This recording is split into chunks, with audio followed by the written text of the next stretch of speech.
Guys, welcome back to my channel. It's your girl Dee once again, and if you're new to this channel, you're welcome.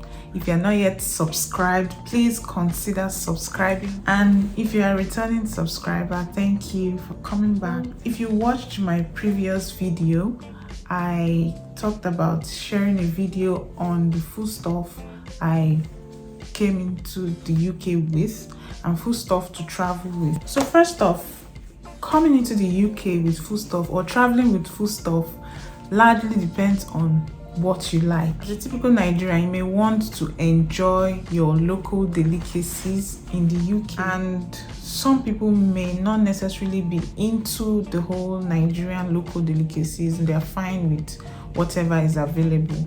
So this video is basically addressing the people that want to be able to consume their local delicacies in the UK. So you go to the website first to check what is allowed and the quantities that are allowed per passenger or per individual coming into the UK.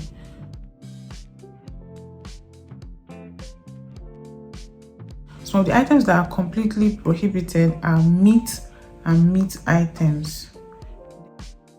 Milk also is another item that is restricted. The exception is basically if you're traveling with an infant or you're carrying infant powdered milk. Palm oil is another item that is not allowed.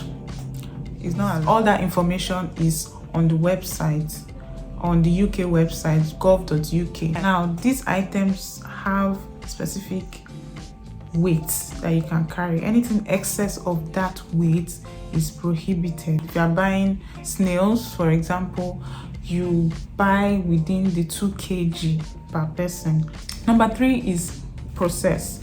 Now, your foodstuff should be processed. There are so many foodstuff that you are allowed to travel with if they are processed. If they are not processed, you will not be allowed to take that foodstuff. For example, fish, like I mentioned, snail. If you're going to travel with things like Egusi, personally, I would advise or I will encourage you to process them, to grind them, basically. I think I heard that in the US, you can't travel with seeds, like Egusi, melon seeds, basically, anything seed. So number 4, dry your ingredients.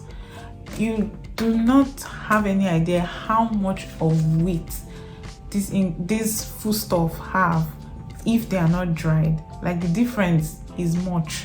So please dry your ingredients. If you dry your ingredients, I mean, you save a lot of space. Save a lot of space in terms of weight, basically. And then apart from saving you weight, it prevents these items from going bad. Now, number 5 is packing. When you are packing your items, pack them in clear Ziploc bags. Label these items very clearly. Don't just write the local names. If you know what this thing is called in English, please write. Another point, which is number 6, I think. Number 6, pack all your food stuff in one bag, because you are probably going to declare your food stuff. They're going to ask you when you get to the airport to declare your food stuff. I cannot remember if we actually paid any amount of money for the number of bags that contain food stuff, but some people say that you actually pay some money for each bag that has food stuff, and then of course they may want to go through those food stuff to be sure that everything is proper. And imagine if you have 4 bags, maybe you're traveling with a family and then you have foodstuff scattered in every bag. I mean, that's just going to be a mess. You're going to be frustrated and you're going to even pay more. And number 7, which is more or less like a bonus tip, avoid heavy foodstuff. I know as a typical Nigerian, you may just want to pack as much as possible so that you don't have to buy so much when you move.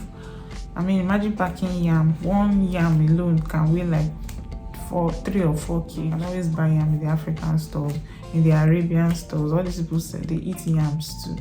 So please keep your yam. Keep your yam in Nigeria. And of course, these things have to be done days in advance.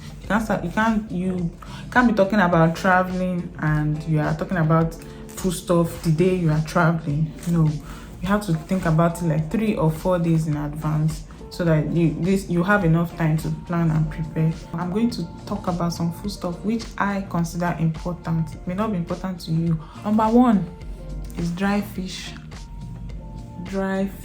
smoked fish, the very dry one. I consider it very important if you like cooking soup. Stockfish too is important. I heard that stockfish is more expensive in Nigeria than it is abroad.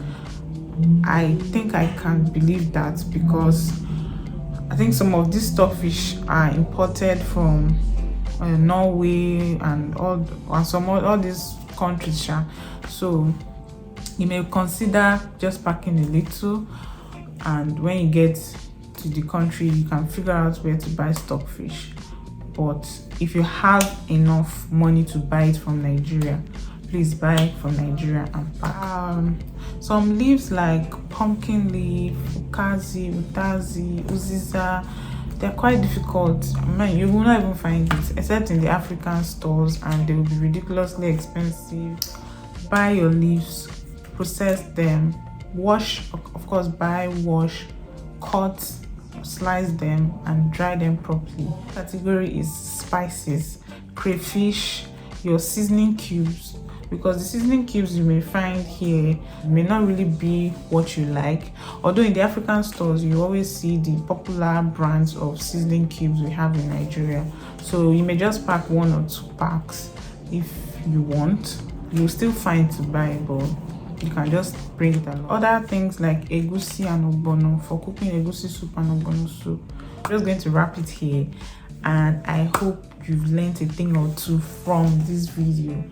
Please subscribe to my channel, click the notification button so that you'll be notified whenever I post any video, and leave your comments. If you have any questions for me, please feel free to leave your comments in the comment section. Thank you guys for watching, and I will see you next time in my next video. Bye.